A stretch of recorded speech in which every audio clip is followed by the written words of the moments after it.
ᱤᱧ ᱫᱚ ᱟᱹᱰᱤ ᱫᱩᱠ ᱠᱷᱚᱵᱚᱨ ᱟᱹᱜᱩ ᱠᱟᱛᱮᱧ ᱦᱮᱡ ᱮᱱᱟ ᱪᱮᱫᱟᱜ ᱥᱮ ᱥᱟᱱᱟᱢ ᱠᱚᱜᱮ ᱤᱭᱩᱴᱩᱵᱽ ᱯᱷᱮᱥᱵᱩᱠ ᱨᱮᱵᱚᱱ ᱧᱮᱞ ᱮᱫᱟ ᱛᱮᱦᱮᱧ ᱫᱚ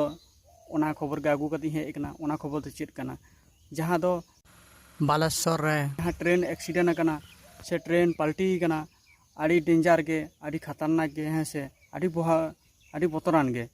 ᱦᱮᱸ ᱥᱮ ᱚᱱᱟ ᱠᱷᱚᱵᱚᱨ ᱜᱮ ᱟᱹᱜᱩ ᱠᱟᱛᱮ ᱤᱧ ᱦᱚᱸᱧ ᱥᱚᱦᱚᱨ ᱥᱮᱴᱮᱨ ᱟᱠᱟᱱᱟ। ᱟᱨ ᱡᱟᱦᱟᱸᱭ ᱠᱚᱵᱚᱱ ᱵᱟᱲᱟᱭᱟ ᱟᱨ ᱡᱟᱦᱟᱸᱭ ᱠᱚ ᱵᱟᱵᱚᱱ ᱵᱟᱲᱟᱭᱟ ᱩᱱᱠᱩ ᱫᱚᱵᱚᱱ ᱵᱟᱲᱟᱭ ᱢᱟ ᱥᱟᱱᱟᱢ ᱠᱚᱵᱚᱱ ᱵᱟᱲᱟᱭ ᱦᱚᱪᱚ ᱠᱚᱢᱟ ᱪᱮᱫᱟᱜ ᱥᱮ ᱢᱟᱱᱮ ᱤᱧ ᱦᱚᱸ ᱚᱱᱟ ᱠᱷᱚᱵᱚᱨ ᱟᱸᱡᱚᱢ ᱠᱟᱛᱮ ᱞᱟᱦᱟ ᱛᱮᱫᱚ ᱵᱟᱹᱧ ᱵᱟᱲᱟᱭ ᱛᱟᱦᱮᱱᱟ ᱡᱚᱠᱷᱚᱱ ᱚᱱᱟ ᱠᱷᱚᱵᱚᱨᱤᱧ ᱟᱸᱡᱚᱢ ᱠᱮᱫᱟ ᱟᱹᱰᱤ ᱫᱩᱠᱤᱧ ᱵᱩᱡᱷᱟᱹᱣ ᱠᱮᱫᱟ ᱛᱤᱱᱟᱹᱜ ᱪᱚ ᱦᱟᱡᱟᱨ ᱦᱚᱲ ᱠᱚ ᱟᱹᱰᱤ ᱚᱠᱚᱭ ᱫᱚ ᱵᱟᱡᱟᱣ ᱟᱠᱟᱱᱟ ᱚᱠᱚᱭ ᱫᱚ ᱪᱤᱠᱟᱹ ᱟᱠᱟᱱᱟ ᱟᱹᱰᱤ ᱨᱚᱠᱚᱢ ᱟᱠᱟᱱᱟ ᱠᱚ ᱢᱟᱱᱮ ᱞᱟᱹᱭ ᱛᱮᱦᱚᱸ ᱟᱹᱰि ᱠᱷᱟᱨᱟᱯ ᱜᱮ ᱵᱩᱡᱷᱟᱹᱜ ᱠᱟᱱᱟ ᱦᱮᱸ ᱥᱮ। ᱟᱨ ᱡᱟᱦᱟᱸᱭ ᱠᱚ ᱵᱚᱭᱦᱟ ᱠᱚ ᱡᱩᱫᱤ ᱠᱟᱹᱢᱤ ᱵᱚᱱ ᱪᱟᱞᱟᱜ ᱠᱟᱱ ᱛᱟᱦᱮᱱᱟ ᱵᱮᱝᱜᱟᱞᱩᱨ ᱥᱮ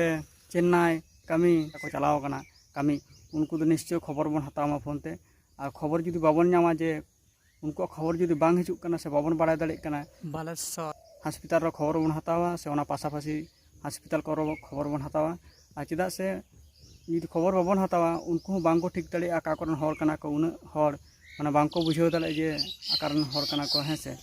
आर चेदा ओना खातिर आडी लगन बन खबर बन हतावा आर इन हो